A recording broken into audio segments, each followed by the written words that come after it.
बरेली में तैनात पीसीएस अफसर ज्योति मौर्य और उनके पति आलोक मौर्य का विवाद जहां एक तरफ थमा नहीं है, वहीं दूसरी ही तरफ देखा जाए तो अब एक और नया मामला इस विवाद के बीच आ चुका है। हम बात कर रहे हैं यहां पर ज्योति मौर्य की जेठानी के बारे में। जी हां, जेठानी का आरोप है कि उसके साथ भी ज्योति की तरह धोखाधड़ी हुई है।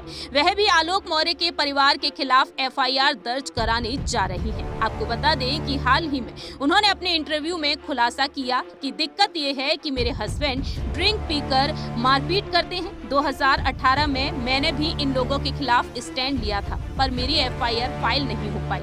10 जुलाई को मुझे जान से मारने की धमकी दी गई। इसके बाद मैंने एफआईआर दर्ज कराने की कोशिश की, लेकिन कहीं लिखी नहीं गई। इसके बाद 15 जुलाई को मुझे फिर से 112 डायल करना पड़ा, क्योंकि मेरे हस्बैंड और उनके परिजनों ने यहाँ आकर हंगामा किया था। जानकारी दे दें कि अब ज्योति मौर्य की जो जेठानी है, उन्होंने भी दहेज संबंधी मुकदमा दर्ज करवा दिया है।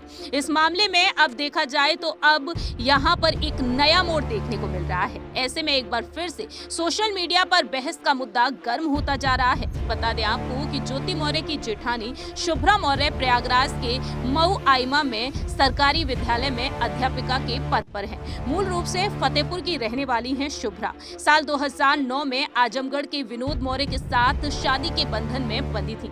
आलोक मौर्य के भाई हैं विनोद मौर्य। विनोद मौर्य प्रयाग में जीएसटी कार्यालय में बतौर स्टेनोग्राफर तैनात हैं। 13 जुलाई को एफआईआर दर्ज करवाते हुए शुभ्रा ने आरोप लगाया कि शादी के बाद से उन्हें लगातार प्रताड़ित किया जा रहा है। उनके पति विनोद और परिवार के लोग दहेज में कार, हीरे की अंगूठी की मांग करते हैं। इतना ही नहीं, घर में एसी लगवाने और जेवर लाने की बात कही जाती है। शुभ्रा का कहना है कि जब उन्हें तनख्वाह मिलती है तो उनके पति एटीएम कार्ड तक छीन लेते हैं। इस मामले में धूमनगंज इंस्पेक्टर राजेश मौर्य का कहना है कि ये एक पारिवारिक मामला है। महिला ने पति और ससुराल के लोगों पर प्रताड़ना का आरोप लगाया है।